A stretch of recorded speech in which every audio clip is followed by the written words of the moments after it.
Setelah menyadari bahwa Chu Feng sedang menggodanya, Wen Sue tidak marah. Sebaliknya, ia menatap Chu Feng dengan tatapan memohon. Adik Chu Feng, tolong bantu kakak seniormu. Dia sangat membutuhkannya. Kakak senior, mengapa kamu begitu keras kepala? Chu Feng berhenti berpura-pura dan memperlihatkan senyum licik, sepenuhnya mengungkap bahwa ia sedang menggoda Wen Sue. Wen Sue memutar matanya dengan jengkel, tetapi putaran matanya lenyap dalam sekejap, dan dia segera beralih kembali ke ekspresi memohon. Bukan hanya matanya yang tampak menyedihkan, tetapi bahkan dengan tangannya membentuk segel tangan, dia masih membungkuk pada Chu Feng. Adik kecil, aku mohon padamu, aku benar-benar mohon padamu. Sikap Wen Sue dapat digambarkan penuh ketulusan. Sebelum Chu Feng sempat berbicara, orang di sebelah Jie Tianran berbicara sambil tertawa dingin. Tanyakan padanya, tidakkah kau lihat adikmu yang masih junior sudah dalam keadaan yang sangat sulit? Pada titik ini, iblis tua itu menatap Jie Tianran. Jie Tianran, mari kita hentikan sandiwara ini dan akhiri semuanya. Itulah yang saya pikirkan, kata Jie Tianran. Ledakan. Raksasa merah itu 2 kali lebih besar dari sebelumnya, dan kekuatannya juga berlipat ganda. Kekuatan penghalang. Itu karena kekuatan penghalangnya. Meskipun lemah, ia berhubungan dengan Jie Tianran. Kekuatan spiritual samar muncul di tubuh Jie Tianran.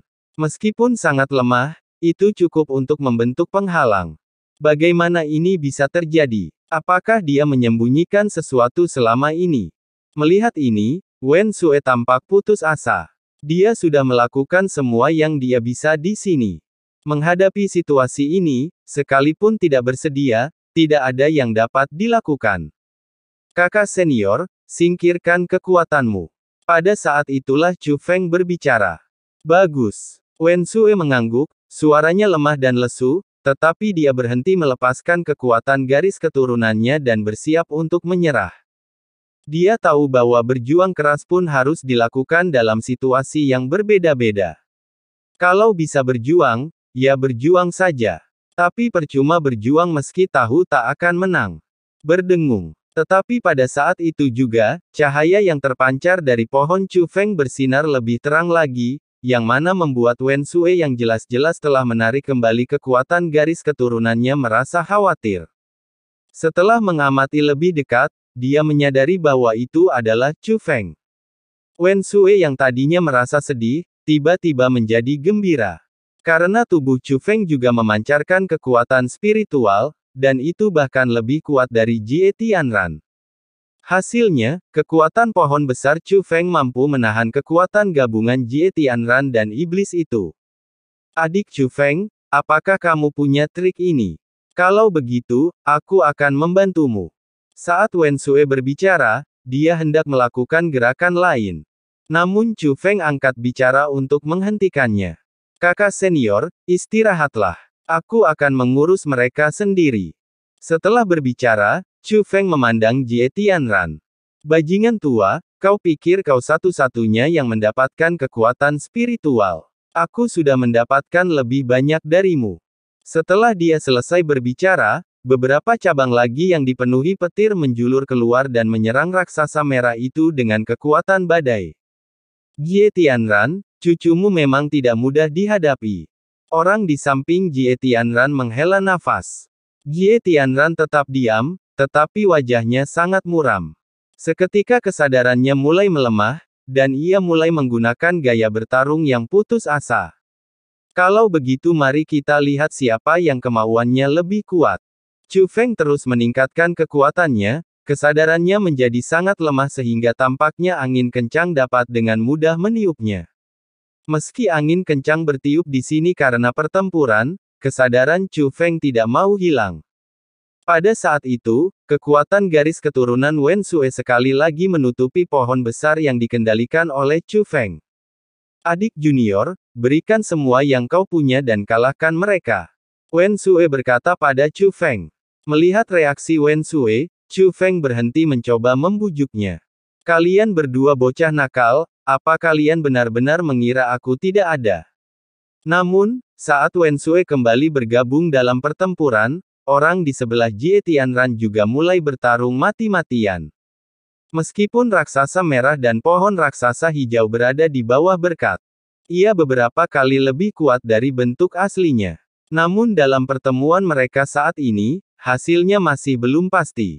Berdengung. Namun, tidak lama kemudian, sebuah gerbang penghalang tiba-tiba muncul tidak jauh dari Chu Feng dan yang lainnya. Oh tidak, saat melihat gerbang, Wen Sue tampak gelisah. Benar saja, begitu gerbang penghalang muncul, suara menggelegar datang dari langit dan bumi yang jauh. Dunia hutan ini mulai runtuh. Apa-apaan ini? Bukankah seharusnya kita mendapatkan cacing gu? Kita bahkan belum mendapatkannya, jadi bagaimana dunia bisa mulai runtuh? Wen Sue menghentakkan kakinya karena marah. Sepertinya ada batas waktu, itu akan runtuh ketika waktunya habis. Hanya saja saya mendapatkan apa yang saya inginkan dalam batas waktu sebelumnya, jadi situasi ini tidak terjadi. Kata Chu Feng. Brengsek. Wen Sue sangat cemas. Sepertinya kamu tidak akan mendapatkan apa yang kamu inginkan. Jie Tianran berkata kepada Wen Sue, nadanya penuh provokasi. Bajingan tua, apa kau mencoba membuatku jijik? Saya dengan senang hati akan membantu. Wen Sue menatap tajam ke arah Jie Tianran. Oke. Jie Tianran, tidak seperti biasanya, memperlihatkan senyuman, tetapi senyuman itu benar-benar menjijikkan. Serangan mereka pun menemui jalan buntu, tak ada yang mampu mengalahkan lawannya dan tak ada pula yang mampu merampas teratai itu. Namun, keruntuhan dunia sedang menelanjangi mereka.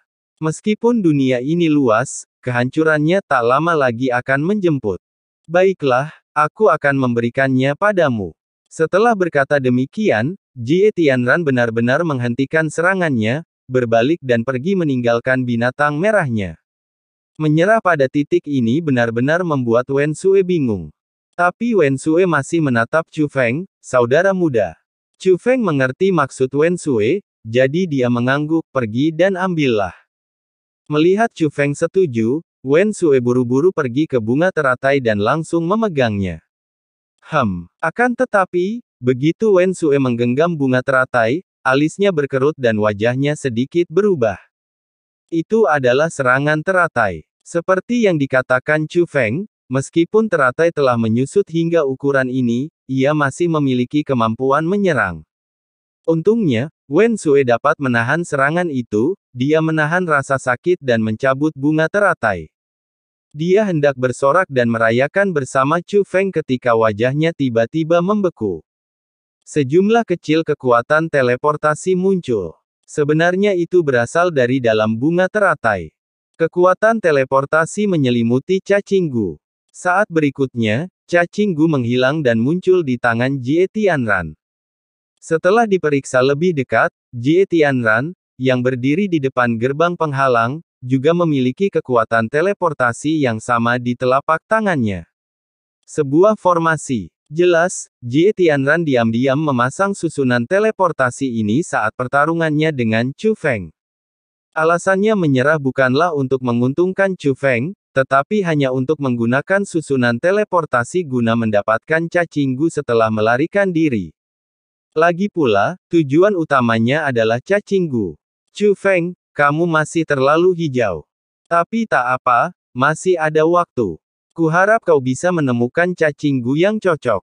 Jie Tianran tersenyum dingin dan mendesak raksasa merah itu untuk melangkah ke gerbang teleportasi. Bajingan itu benar-benar keterlaluan. Aku pasti akan menghancurkan istana suci 7 alamnya. Wen Sue sangat marah hingga dia mulai mengumpat. Namun kemudian dia menatap Chu Feng dengan ekspresi bersalah di wajahnya, adik kecil, maafkan aku, ini semua karena aku. Dia tahu sudah terlambat untuk menemukan cacing gu baru sekarang, tetapi jika bukan karena membantunya merebut teratai, Chu Feng pasti dapat menemukan cacing gu yang diinginkannya dengan kemampuannya. Namun Chu Feng hanya tersenyum, tampak acuh tak acuh dibandingkan dengan Wen Sue. Tidak apa-apa, mungkin ada cara lain. Sambil berbicara, Chu Feng mengecilkan pohon hijau raksasa itu hingga seukuran telapak tangannya dan mendekati Wen Sue.